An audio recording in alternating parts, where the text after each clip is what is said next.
ada dua kesempatan di mana Yohanes menghargai hierarkinya, yaitu ketika dia harus masuk ke kubur, tetapi Petrus belum tiba. Yohanes 20, mulai dari ayat 1, Maria Magdalena pergi, tetapi dia takut karena tidak masuk, kubur terbuka, dia pergi lapor kepada Petrus dan kepada Yohanes. Kita lihat di situ skema Yohanes punya, dia sebut dia pertama atau Petrus pertama. Pada hari pertama minggu itu, pagi-pagi benar, ketika hari masih gelap, pergilah Maria Magdalena ke kubur itu, dan ia melihat bahwa batu telah diambil dari kubur. Ia berlari-lari mendapatkan Simon Petrus dan murid yang lain yang dikasihi Yesus, dan berkata kepada mereka, Om Galilea, pertama siapa yang disebutkan itu? Petrus atau yang dikasihi? Petrus yang pertama-tama. Ya, Maria Magdalena pergi mengatakan itu kepada Petrus dan kepada Petrus, ya. Murid yang terkasih. Oke, apa hasilnya? Lanjut. Ia berlari-lari mendapatkan Simon Petrus dan murid yang lain yang dikasihi Yesus, dan berkata kepada mereka, Tuhan telah diambil orang dari kuburnya, dan kami tidak tahu di mana ia diletakkan. Maka berangkatlah Petrus dan murid yang lain itu ke kubur. Berangkatlah siapa ke kubur? Petrus dan murid yang lain. Petrus dan murid yang terkasih. Sekarang siapa yang tiba duluan? Keduanya berlari bersama-sama, tetapi murid yang lain itu berlari lebih cepat daripada Petrus, sehingga lebih dahulu sampai di kubur.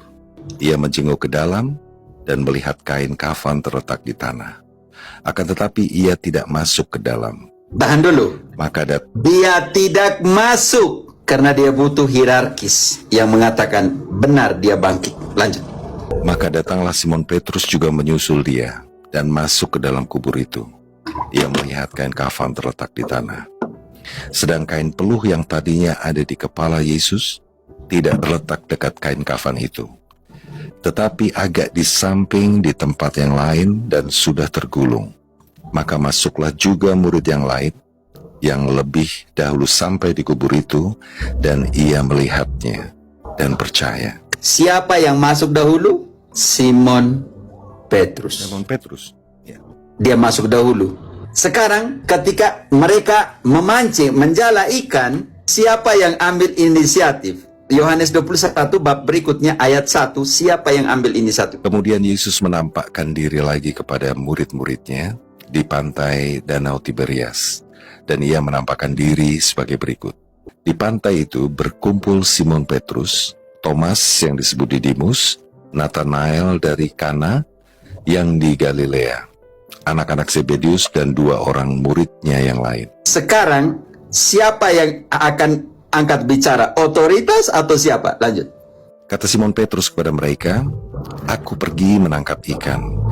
Mereka kepadanya, kami pergi juga dengan engkau. Oke, Galilea, aku pergi menangkap ikan. Simbolisme, aku pergi mewartakan. Yang lain hanya mengatakan, kami juga pergi dengan engkau, bukan kami pergi sendiri.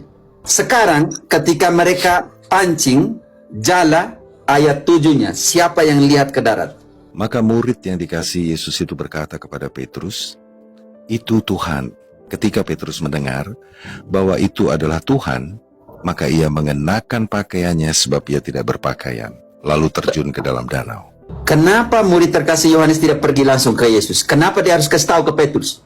Kenapa Yohanes yang mengatakan, itu Tuhan Petrus? Kenapa Petrus bilang, saya terjunkan kembali? Di situ secara teologisnya, dia harus dibersihkan kembali. Kenapa? Dari janji yang pertama di Lukas 5, nanti kita sentuh sedikit. Dia terjun kembali, dia sampai ke Yesus. Sekarang ayat 11. Ayat 10 lah, murid-murid yang lain. Kata Yesus kepada mereka, bawalah beberapa ikan yang baru kamu tangkap itu. Simon Petrus naik ke perahu, lalu... Tahan dulu Om Galilea. Tahan dulu Om Galilea. Baca ayat 8. Rasul-rasul yang lain sudah tarik ke darat. Kenapa Petrus harus naik lagi di ayat 11 tadi? Coba kita baca 8-9-nya. Murid-murid yang lain datang dengan perahu karena mereka tidak jauh dari darat. Hanya kira-kira 200 hasta saja. Artinya... mereka menghela jala yang penuh ikan itu. Artinya murid-murid yang lain sudah menghela jala atau belum? Sudah. Kenapa ayat 11 dikatakan Petrus harus naik lagi? Simon Petrus naik ke perahu lalu menghela jala itu ke darat. Penuh ikan-ikan besar, 153 ekor banyaknya. Dan sungguh pun sebanyak itu, jala itu tidak koyak. Ayat 8-nya. Hanya mau tunjukkan bahwa sudah dihela oleh rasul yang lain. Ditarik oleh rasul yang lain. Kenapa Petrus harus naik lagi? Itu muatan teologisnya keras sekali. Bagus sekali.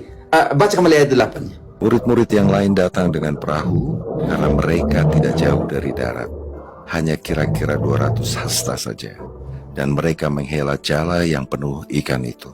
Jala itu sudah dihela oleh siapa? Oleh murid-muridnya. Oleh murid-murid yang lain. Sekarang ayat Yang 11, siapa yang pergi hela lagi? Baca 11 itu.